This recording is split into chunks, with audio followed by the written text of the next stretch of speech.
దేవుని నిజ ప్రేమ పరిశుద్ధ గ్రంథమందున్నది. దేవుని నిజ ప్రేమ పరిశుద్ధ గ్రంథమందున్నది.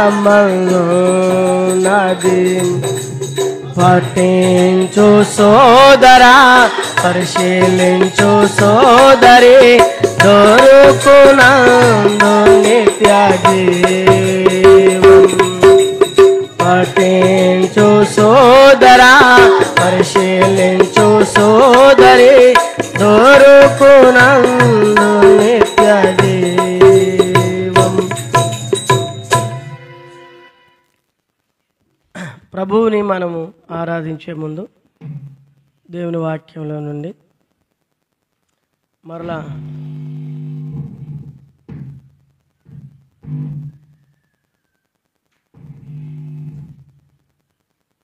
దేంతో కనెక్షన్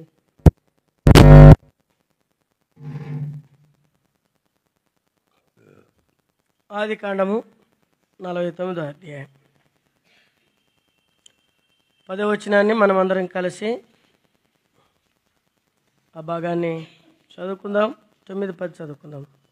49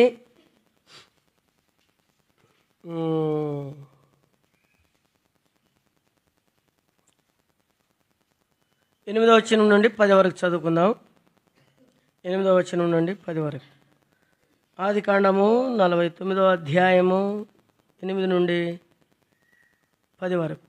యూదా, నీ సహోదరులు నిన్ను స్తుతించెదరు. నీ చేయి నీ శత్రువుల మెడ మీద నుండును. నీ తండ్రి కుమారులు నీ ఎదుట సాగిలపడుదురు. యూదా కోదమ సింహము, నా కుమారుడా, నీవు పుట్టిన దాన్ని తినవచ్చితివి. సింహం వలె గర్జించు ఆడ సింహం వలె అతడు కాలు ముడుచుకుని పండుకునేను. అతని లేపువాడెవడును. శిలోహు వచ్చు వరకు యూదా యుద్ధ నుండి దండము తొలగదు. అతని కాలం మధ్య నుండి రాజదండము తొలగదు. ప్రజలు అతనికి విధేయులై ఉందురు. ప్రభు ఈ భాగాన్ని దీవించునుగాక. తర్వాత హెబ్రీయులకు రాసిన పత్రిక 7వ అధ్యాయం 26వ వచనం. అందరం కలిసి ఆ భాగాన్ని చదువుకుందాం. 7వ అధ్యాయము 26వ వచనం. 7వ అధ్యాయము 26వ వచనం. పవిత్రుడును నిర్దోషియు నిష్కలంషుడును పాపులలో చేరక ప్రత్యేకముగా ఉన్నవాడు, ఆకాశ మండలము కంటే మిక్కిలి ఎచ్చైన వాడు, ఇట్టి ప్రధాన యాజకుడు మనకు సరిపోయిన వాడు. నోట్లో ఏం రాయబడిందంటే తగిన వాడు అని. ప్రభు సాయం కొరకు చిన్న ప్రార్థన చేస్తాం. మనం చదివిన భాగంలో యూదా అనేటువంటి మాటను మనం చూస్తూ ఉన్నాం. యూదా అనగా స్తుతి.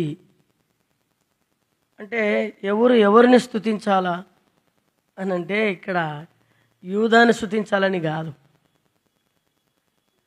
కదా, యూదాను స్తుతించాలని కాదు, కానీ యూదాలో నుండి రక్షకుడు రాబోతున్నాడు. యూదాలో నుండి రక్షకుడు రాబోతున్నాడు. ఈ రక్షకును చంపాలని ఏశావు తన కుమారులకు చెప్పి చనిపోయినాడు. చెడు సమాచారం ఎంతవరకు వచ్చింది తెలుసా?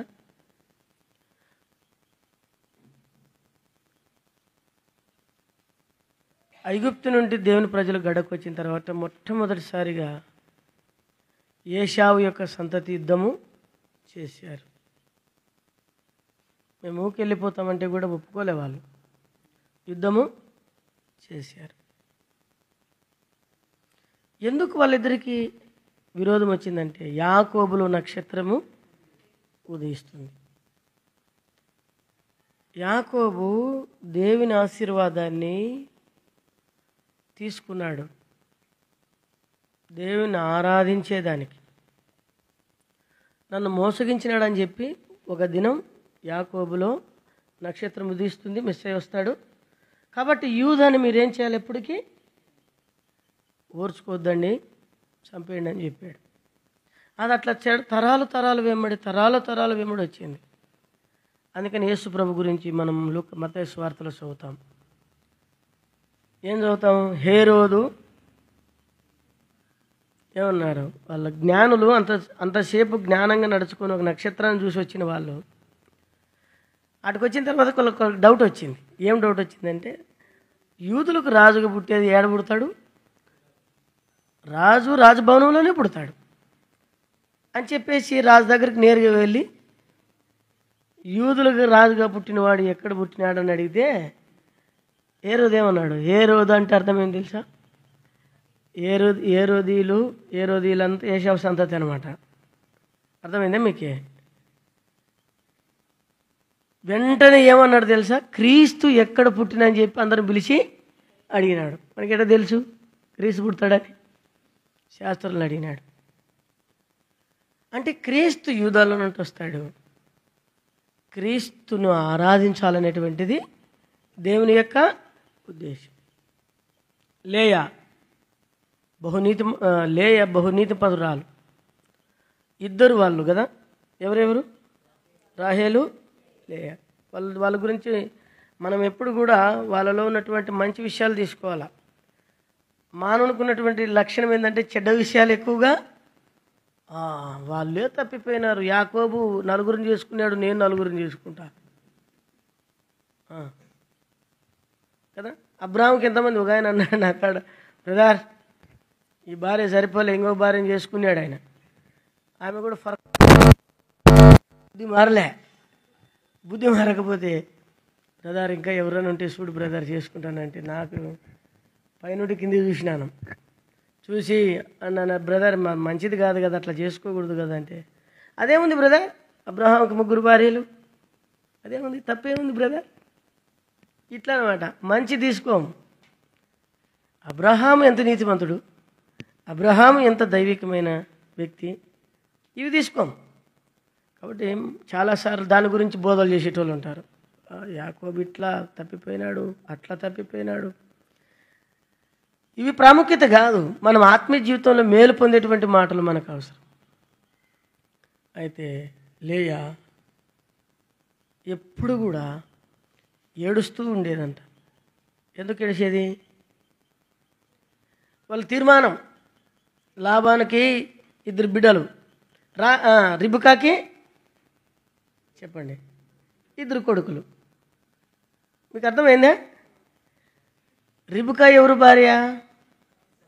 ఇసాకు భార్య. లాబాను ఎవరు అన్న? రిబకా అన్న.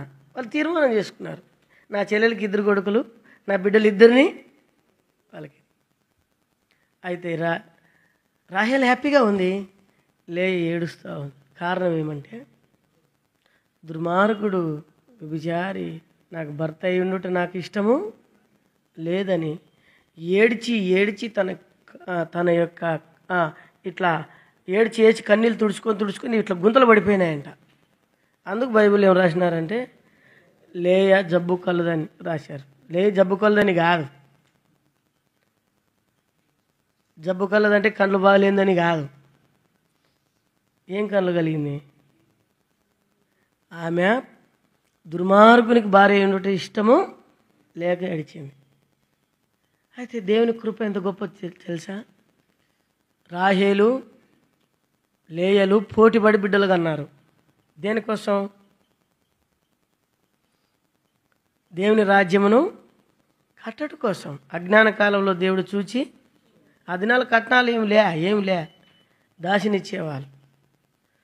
సరే, ఆ విషయాలను మనం చూస్తే, లేయకు 4వ కుమారుడిని పుట్టినప్పుడు ఆమె చెప్పింది, యెహోవా నాకు మరొక కుమారుని దయచేసినని పేరు పెట్టింది, యూదా అని. యూదా అంటే స్తుతి, నేను ప్రభుని స్తుతించేదని అని చెప్పి ఆ పిల్లోనికి ఏమని పేరు పెట్టింది? కాబట్టి ఒక్కొక్క పేరుకు ఒక్కొక్క అర్థం ఉంది. యెహోవా దయ వల్ల నేను ఒక మనిషిని సంపాదించుకుంటున్నాను పెట్టినారు. మనం ఏం పేర్లు పెడతాం?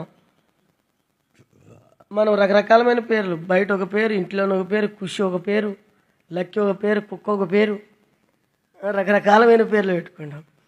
వాళ్ళ స్తుతి, నా ప్రభువు నేను ఆరాధిస్తా, నా ప్రభువుని నేను ఆరాధిస్తా. నాకు 4 కొడుకులు ఇచ్చినారు, ఎంత భాగ్యం కదా. 4 కొడుకులు నాకు ఇచ్చినాడంటే అందును బట్టి నేను ప్రభువుని ఏం చేస్తాను? స్తుతిస్తున్నాను. అంతేకాదు యూదాలో నుండే రాజదండము రాబోతుంది. అదే ప్రభు అయిన యేసుక్రీస్తు అనేటువంటి శిలోహు. ప్రభువును ఆరాధిస్తా. పుట్టబోయేటువంటి ప్రభు ఎలాంటి వాడు? ఆయన మానవులు లాంటి మనిషిది కాదు. మనం ఎబ్రీ పత్రికలో చదివినాం కదా. ఏం చదివినాం చూడండి ఆయన గురించి.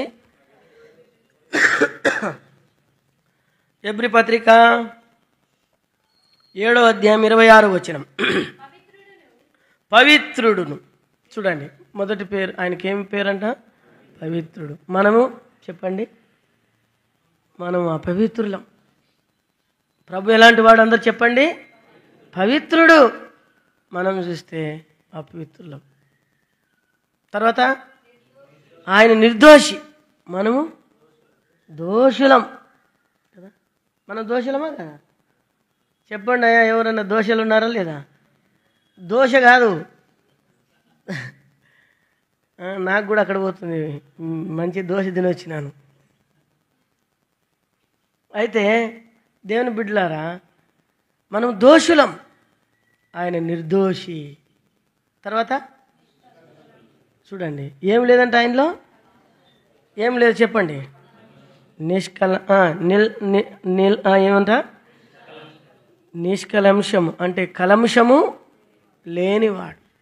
మనం ఎలాంటి వాళ్ళం చెప్పండి? అంత కలంశమే, మనం అంత కలంశమే కదా. మనల్ని ఎక్కడ టచ్ చేసినా విషపూరితమైనటువంటి మనుషులం. అర్థమైందా?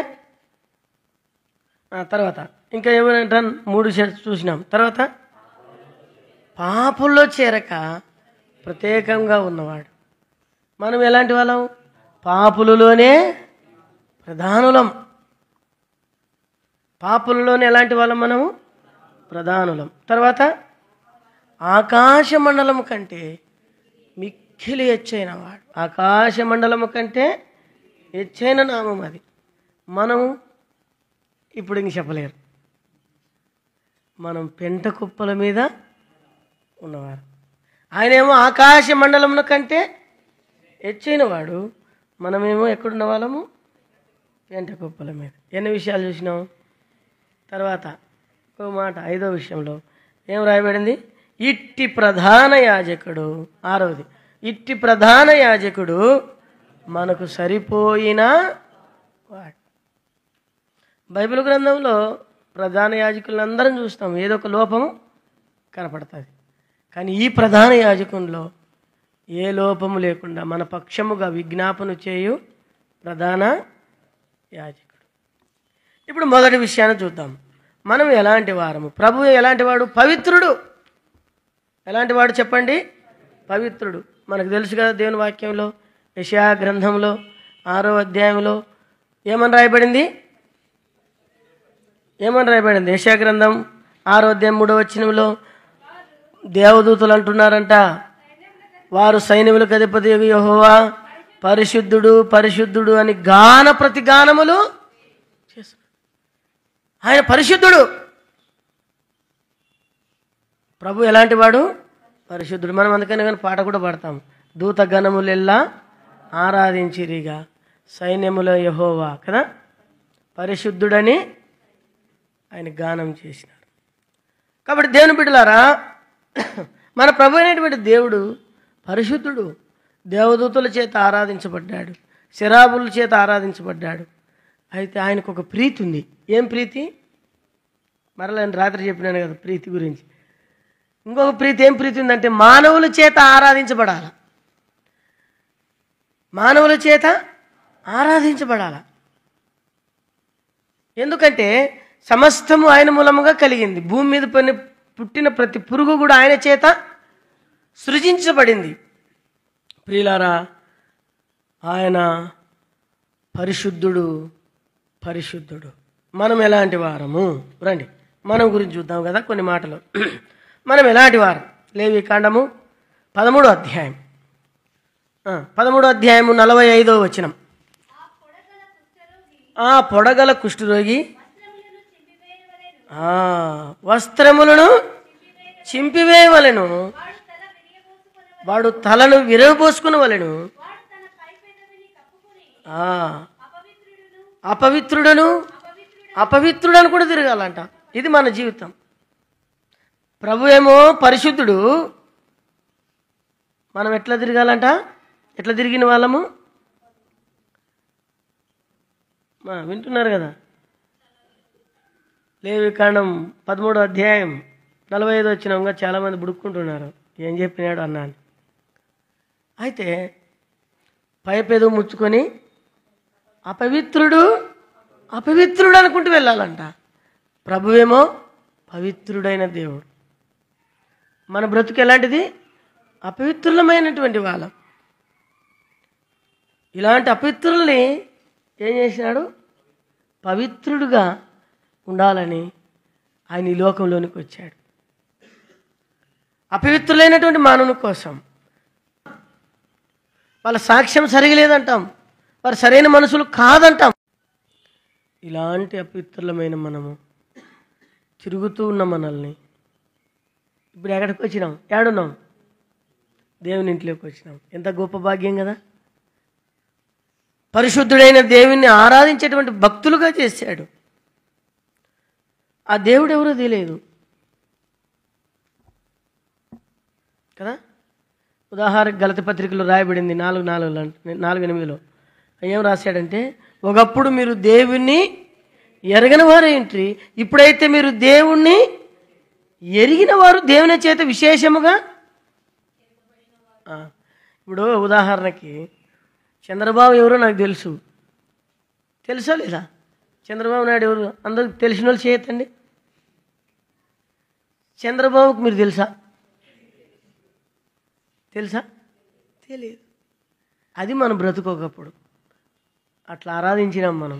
అది ఎవరో మనకు తెలుసు, పేర్లు పెట్టుకొని అది చేసినాం ఇది చేసినాం, కానీ దానికి నువ్వెవరో తెలియదు. అందుకని అక్కడ ఆ మాట రాశాడు. ఏమని రాసినాడంటే, విశేషముగా దేవుని చేత పిలుస్తాడు. ఆయన పేరు పెట్టి చెప్పగలడు. ఏం ప్రభా? జక్కయ్యనా? ఎరుకోలో ఉంటాడు జక్కయ్య, రైట్, ఎరుకోలో ఉంటాడు, నేను దర్శించినాను. పేరు, మన పేరేమో తెలుసు. ఇప్పుడు కొంతమంది అది ఆధారం చేసుకొని నేను పేరు పెట్టి పిలుస్తాను చూడు, నేను ఎంత మర్మంగా అనుకున్నాను, నేను ఎంత పరిశుద్ధున్నాయనని చెప్పేసి గడ్డం విడుచుకుని ఉంటారు. అది ఎంత విచిత్రం అంటే, శరీరం మీద ఎంటికలు ఉంటేనే అంత దుర్వాసన ఉంటుంది. ఎట్లా పెంచుకుంటారో అది విచిత్రం, వాళ్ళకే అంత అర్థం కావాలి. అది ఎంత ఇన్ఫెక్షను. బాగా నీట్గా గడ్డం అంతా స్టైల్గా పెట్టుకొని, హీరోలు అక్కడ పెట్టుకొని, టై కట్టుకొని, పులిపీట అంతా ఎగిరి, అలానాయమ్మ వచ్చింది, ఆయమ్మ కడుపు నొప్పితో వచ్చింది, నీ భర్తకి ఉద్యోగం లేదని ఏడుస్తున్నావు, ఉద్యోగం ఇవ్వబోతున్నాడు చూడు, చెప్పినాను మర్మం. అయిపోయింది, చప్పట్లు కొట్టారి, అందరూ చప్పట్లు కొట్టిరి. ఏమైంది? అట్లయిపోయింది కథ. యేసుప్రభు చెప్పినాడు కాబట్టి నేను చెప్తాను. అది యేసుప్రభుకే సాధ్యం, మనకి సాధ్యమవుతుందా? ఎందుకు అంత డైలాగులు అవంతా, ఎందుకు అంత డంబికము? ఇది అలవాటు అయిపోయింది మానవునికి. అపవిత్రులైనటువంటి మానవుడిని అంత గొప్ప పరిశుద్ధుడైన దేవుడు ఎవరు సమీపించలేరు. ఆయన దగ్గరికి వెళ్ళే ధైర్యం కూడా ఎవరికి లేదు. దేవదూతుల్లో కూడా ఆయన లోపమును చూశాడు. అంత పరిశుద్ధుడైన దేవుడు ఇలాంటి పాపినైన అపవిత్రులైన మనల్ని రక్షించడానికి ఇష్టపడ్డాడు. యోబు గ్రంథము 15వ అధ్యాయం 14 వచనం. యోబు గ్రంథం 15వ అధ్యాయము 14వ వచనం. శుద్ధుడగుటకు నరుడు ఏ పాటివాడు? చూసినారా ఏమంటున్నాడు? శుద్ధుడగుటకు నరుడు ఏ పాటివాడు. మనం ఏమనుకున్నామంటే, మంచి అందరికంటే ఖరీదైన సోపుతో స్నానం చేస్తే శుద్ధులవుతాం అనుకుంటాం. అదే కదా లోకంలో. సత్యం ఉందేమని చెప్పి రకరకాలుగా తిరిగి, దిక్కులన్నీ తిరిగి, నిధులలో దొక్కి, ఎన్ని తిప్పలబడి ఎన్ని చేసినామో పరిస్థితి. శుద్ధుడగుటకు మనుషుడు నరుడు, స్త్రీకి పుట్టిన నరుడు ఏ పాటివాడు? నీ సొంత క్రియల చేత, నీ సొంత ఆలోచనల చేత, నీ సొంత జ్ఞానం చేత నువ్వు మారలే. దేవుని కనికరం మనకు చూపబడింది. మా దగ్గరకు ఒక ఆయన వస్తాడు, ఆయన పేరు గణేష. ఏం పేరు? గణేష. కడుపు నిండా తాగుతాడు, ఉదయం లేగానే తాగుతాడు. నేను ఏడన కనపడితే నా కాళ్ళు పట్టుకొని ఇడిసాడు. వాడు కాళ్ళు పట్టుకునే తర్వాత నన్ను కిందికి వేస్తాడని భయం. నా దేవుడు వచ్చినాడు అంటాడు, అంటే నన్ను కూడా నరకానికి తీసుకుపోదామని. నువ్వు తాగేది మానుకోయ్యా అంటే, అదే సార్ మానుకుంటా సార్, అక్కడ పోయి అంతరం వేసుకొచ్చుకుంటాను, ఇంక అయిపోయా మానుకుంటాను. ఎన్ని అంతరాలు వేసుకున్నావు? చాలామందికి దేవుని మీద విశ్వాసం ఉండదు, కానీ అంతరం మీద విశ్వాసం ఉంటుంది. దాని మీద ఉన్న విశ్వాసం దేవుని మీద ఉంటే వాడు రక్షణ పొందేటోడు కదా. చాలా పర్యాలు అంత బలహీనులైనటువంటి వారు అనేక సార్లు అవన్నీ చేశాడు, కానీ మారు మనసు పొందలే. రక్షణ లేదు, పాపమును గురించినటువంటి నిశ్చయత లేదు. శుద్ధుడవుటకు వాడు సొంత ప్రయత్నం ఏమాత్రం పని చేయదు. స్త్రీకి పుట్టిన నరుడు ఏ పాటి వాడు? మన సొంత శక్తి చేత కానీ, సొంత భక్తి చేత కానీ, మన దాన ధర్మాల వలన కానీ, మన మంచితనం ద్వారా కానీ మనుషుడు పవిత్రుడు కాలేడు. మనం పాట కూడా పాడతాం కదా, ఏమని పాట పాడతాం? ధర్మ కర్మాల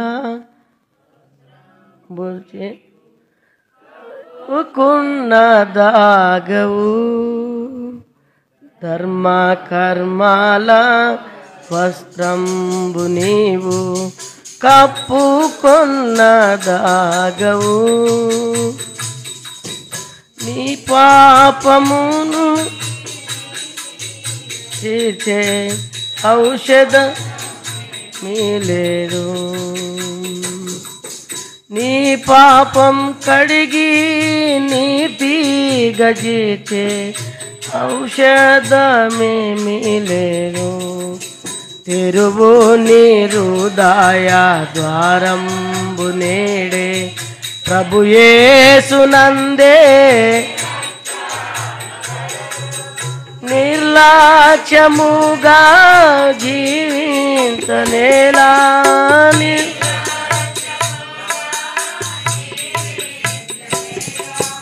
వేచియున్నది తీర్పు నీ కొరకై,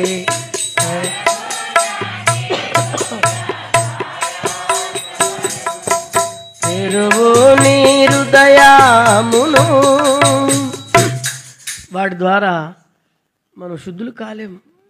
హృదయం తెరవబడితేనే శుద్ధులం. అదే అధ్యాయంలోనే చూడండి 16వ వచనం, 16వ వచనం. అట్లుండగా హేయుడును చెడినవాడును నీళ్లు త్రాగునట్లు దుష్క్రియలు చేవాడును మరి అపవిత్రుడు కదా. హేయుడు అంట.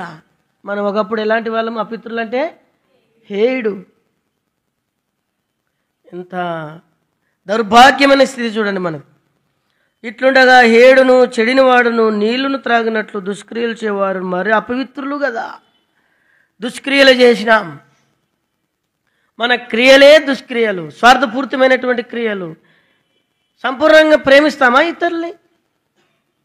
క్రీస్తు ప్రేమించిన విధానంలో మనం ప్రేమిస్తామా? ఏమైనా ఇస్తే ప్రేమిస్తాం, లేకుంటే ప్రేమిస్తామా? ఏమైనా ఇస్తే ప్రేమిస్తాం. ఏదన్నా ఈ లోకంలో మన ప్రేమలకు హద్దులే ఉంటాయి. హద్దు. ఇట్లా చేస్తే ఇట్లా చేస్తా, ఇట్లా చేస్తే ఇట్లా ప్రేమిస్తా, ఇట్లా ఉంటే ప్రేమిస్తా, నాకు అనుకూలంగా జీవిస్తే ప్రేమిస్తా. కానీ దేవుని ప్రేమ, తల్లిదండ్రులు కూడా అంతే. తల్లిదండ్రుల ప్రేమ కూడా హద్దులే. భార్యాభర్తల ప్రేమలు హద్దులే. పిల్లల ప్రేమలు హద్దులే. దేవుని ప్రేమ ఎలలేనిది. అది ఆకాశమంతా ఎత్తైనది, పాతాళమంతా లోతైనది. ఆయన ప్రేమ ఇంత అంత చెప్పలేం మనం. అంతగా నేను నన్ను ప్రేమించినటువంటి ప్రభు, అది అంతగానే జ్ఞానంకు మించిన ప్రేమను తెలుసుకున్నటకు. అందుకని మనము అపిత్రులమే కాదు, హీలము, చెడిపోయిన వారము, దుష్క్రియలు ఎట్లా చేసేవాళ్ళమంట, నీళ్లు తాగినట్లేనంట కొంతమంది పాపం చేస్తే కదా. ఇప్పుడు మేము టిఫిన్ చేసే దగ్గర ఒక ఆయన అన్నాడు, ఏదైనా సందర్భం వస్తే ఏదో చెప్పినాడు ఆయన, నేను ఒప్పుకున్నా కూడా నా పెన్ను ఒప్పుకోదు అన్నాడు ఆయన. అంటే ఏదైనా ఇయ్యాలా, నేను ఒప్పుకుంటానేమో కానీ రాయడానికి నా పెన్ను ఒప్పుకోదు. అలాగ దుష్క్రియలు చేయవారు ఎట్లాంటంట, నీళ్లు త్రాగినట్టు తాగుతారంట. అలాంటి వారు మనం కాదా? అలాంటి స్వభావం మనలో ఒకప్పుడు లేకుండానే అలాంటి మనుషులు మనం కాదా? అలాగ మనము భ్రష్టులైనటువంటి మనుషులు మనం కాదా? రండి యోబు గ్రంథం 25వ అధ్యాయం 4వ వచనం. 25 యోబు గ్రంథం 25వ అధ్యాయం 4వ వచనం. త్వర చదవండి. నరులు దేవుని దృష్టికి నీతిమంతులు ఎట్లా కాగలరు?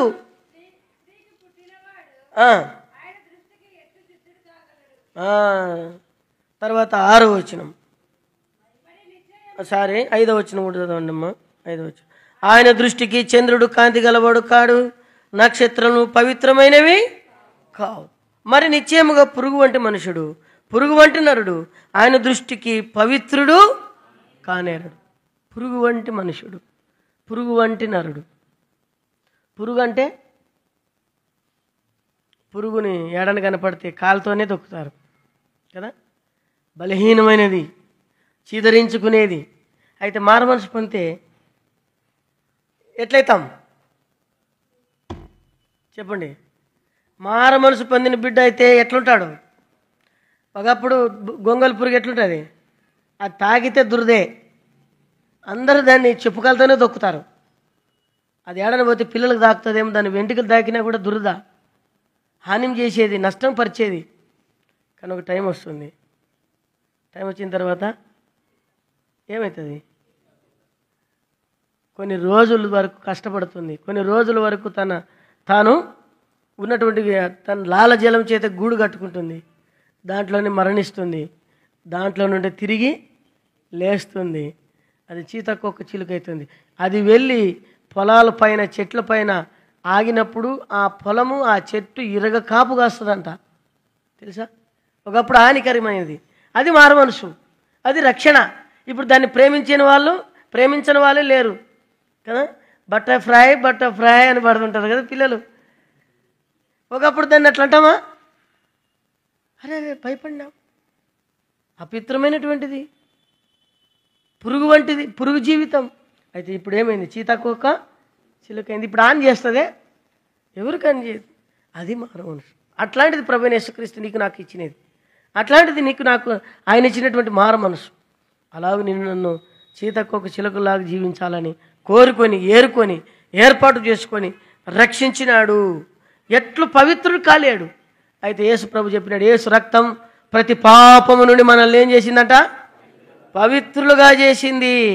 కీర్తన గ్రంథం 106:39 త్వరగా చదవండి. చదవండి. ఎట్లా అపవిత్రులైనాం? మన క్రియల వలన మనం ఏమైపోయినామంట? అపవిత్రులం అయిపోయినాం. క్రియల వలన ఏమైపోయినాము? దీని గురించి చూడాలంటే చాలా సంగతులు ఉన్నాయి. రెండో విషయానికి వస్తాను. రెండవది, మన ప్రభు ఎలాంటి వాడంట చెప్పండి. మన ప్రభు ఎలాంటి వాడు? మొట్టమొదటిది, పవిత్రుడైన ప్రభు పాపినైన మానవుని ప్రేమించి రక్షణలోకి నడిపించినాడు. రెండవది, నిర్దోషి అయినటువంటి ప్రభు దోషమైనటువంటి నిన్ను నన్ను ప్రేమించినాడు కదా. మనం దోషులం. చదవండి ఆ మాట. ఇర్మియా గ్రంథం 2వ భాగం, ఇర్మియా గ్రంథం 31:30 వచనం త్వరగా చదవండి. నిర్దోషి అయినటువంటి ప్రభు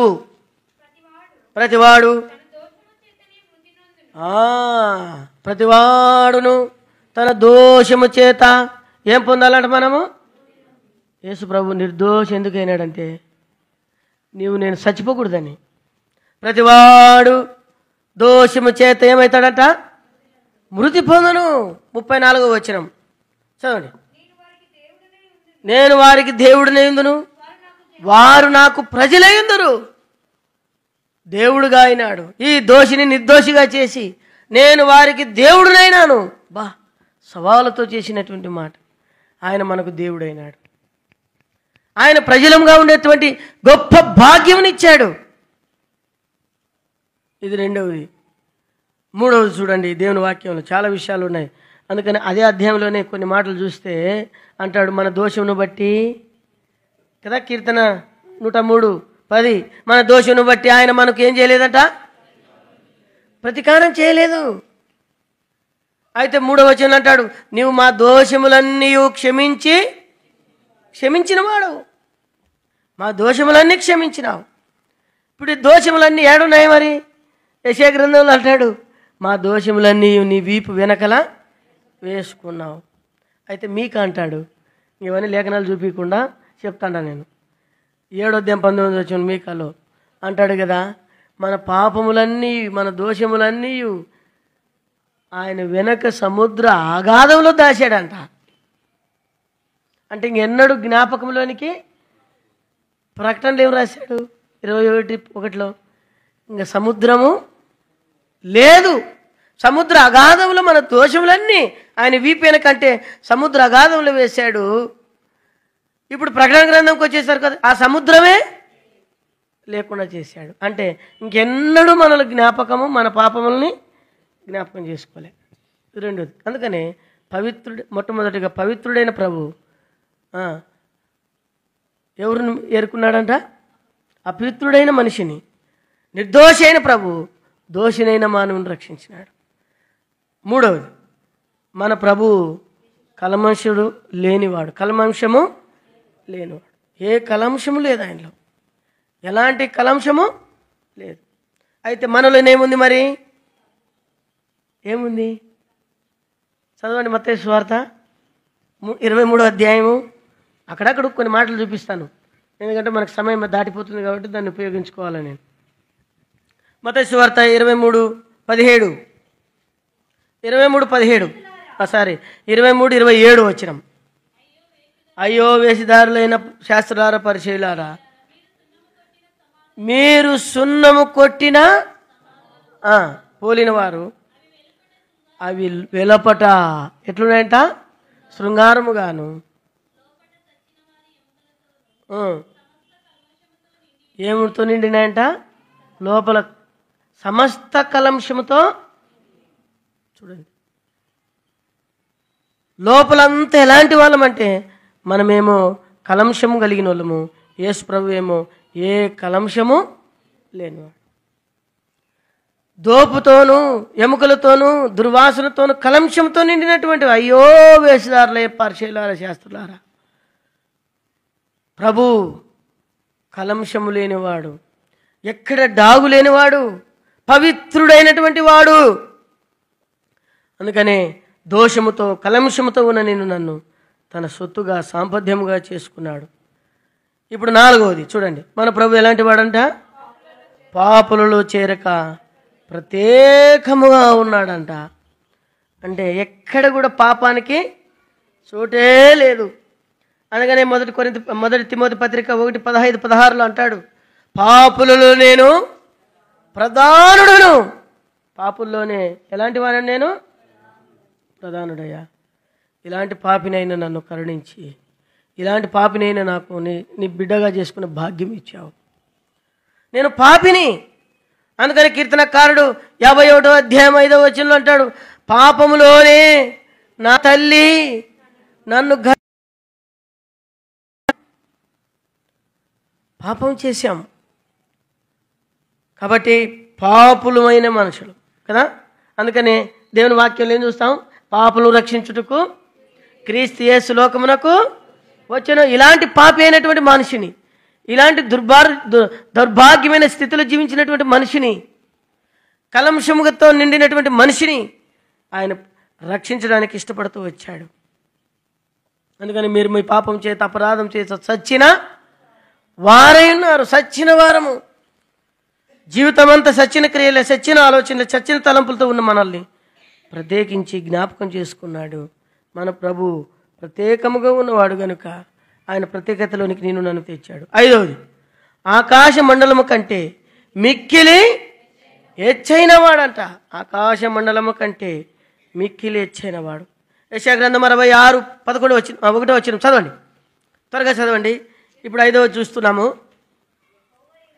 యెహోవా ఇలాగు ఆజ్ఞిస్తున్నాడు, ఆకాశము నా సింహాసనము, భూమి నా పాదపీఠము. దేవుడు ఎవరంట? ఆకాశ మండలం కంటే మిక్కిలి ఎచ్చైన వాడంటే అర్థమైంది. ఆకాశమైన సింహాసనం, భూమి ఆయన పాదపీఠం. అంత ఎచ్చైన వాడు పెంట కుప్పల మీద ఉన్న నిన్ను నన్ను ఏం చేసినాడు? జ్ఞాపకం చేసుకున్నాడు. అందుకని మొదటి సమూయేలు గ్రంథం 2వ అధ్యాయం 7-8 వచనంలో అంటారు ఆయమ్మ. ఎవరు? హన్న. చదవండి ఆ మాటలు. యెహోవా దారిద్ర్యమును ఐశ్వర్యమును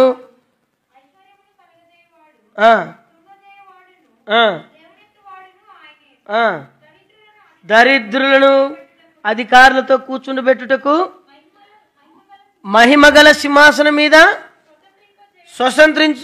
స్వతంత్రింపజేయుటకు వారిని మంటిలో నుండి ఎత్తువాడు ఆయన. పెంట కుప్పల మీద నుండి. చూడండి, చాలాసార్లు మనము మందిరంలోకి వచ్చినప్పుడు ఎవరైనా చిన్నపిల్లలు ఏడైనా కుర్చీలో కూర్చుంటే హే లేయ్ అంటాం మనం. అంటే అర్థమేమి? నువ్వు దాని మీద కూర్చునే దానికి యోగ్యత లేదు. అది ప్రత్యేకమైంది, లేకుంటే ఒక సేవకు ఉంది, లేకుంటే ఒక సంఘ పెద్దది, లేకుంటే ఎవరిదో ఒక ఉద్యోగస్తుంది. పిల్లలను కూడా మనం సమానంగా ఒక చిన్న చైర్లను కూడా కూర్చొని. కానీ ప్రభు చూసినప్పుడు ఎక్కడున్న వాళ్ళంటే మంటిలో పడిన మనల్ని, పెంట కుప్పల మీద ఉన్న మనల్ని మహిమగల సింహాసనం మీదకి తీసుకొచ్చాడు. కాబట్టి ఇలాంటి యాజకుడు మనకు సరిపోయిన వాడు. గుర్తుపెట్టుకోండి అందరూ, ఇలాంటి యాజకుడు ఎవరంటే మనకు సరిపోయిన వాడు. అందుకని ఇట్టి ప్రధాన యాజకుడు మనకు సరిపోయిన వాడు. అందుకని ఏమని రాయబడింది దేవుని వాక్యంలో? ఎబ్రీ పత్రిక 11వ అధ్యాయంలో 9వ వచనంలో ఇట్టి ప్రధాన 9వ అధ్యాయం 11వ వచనంలో రాయబడింది. ఎబ్రీ పత్రికలో ఏమని రాయబడింది? రాబో మేలుల విషయమై, క్రీస్తు రాబో మేలుల విషయమై ప్రధాన యాజకుడిగా తానే వచ్చి అని రాయబడింది. అంటే మన పక్షంగా విజ్ఞాపన చేసే ప్రభు రాబోయే మేలులు, మన జీవితంలో ఇవన్నీ మేలులు ఉన్నాయి, 5 మేలులు అనుభవించాలని మన ప్రధాన యాజకుడు మన కొరకు ఈ లోకంలోనికి వచ్చి. అందుకని పాట కూడా పాడతాం. యాజక ధర్మము నెరిగి యేసునకే సేవ ప్రేమతోను నరింపుడు. యాజక ధర్మము నెరిగి యేసునకే సేవ ప్రేమతోను నరింపుడు. చాలు. కాబట్టి ఆయన మన ప్రధాన యాజకుడు. ఆయన వస్త్రాల గురించి ధ్యానిస్తే ఎన్నో ఆత్మీయమైన సంగతులు దేవుని వాక్యంలో చూడవచ్చు. కాబట్టి దేవుని బిడ్డలారా, ఇట్టి ప్రధాన యాజకుడు మనకు సరిపోయినవాడు. ఆ మాట చదువుకొని మరలా ముగిస్తాము. సారి రండి, ఎబ్రీ పత్రిక 7వ అధ్యాయము అందరం కలిసి చదువుకుందాం. 7 ఎబ్రీలకు రాసిన పత్రిక 7వ అధ్యాయము అందరం కలిసి ఆ భాగాన్ని చదువుకుందాము. పవిత్రుడును నిర్దోషియు నిష్కలంషుడును పాపుల్లో చేరక ప్రత్యేకంగా ఉన్నవాడను ఆకాశ మండలము కంటే మిక్కిలి ఎచ్చైన వాడై ఉండి ఇట్టి ప్రధాన యాజకుడు మనకు సరిపోయిన వాడు. దేవుడి మాటలు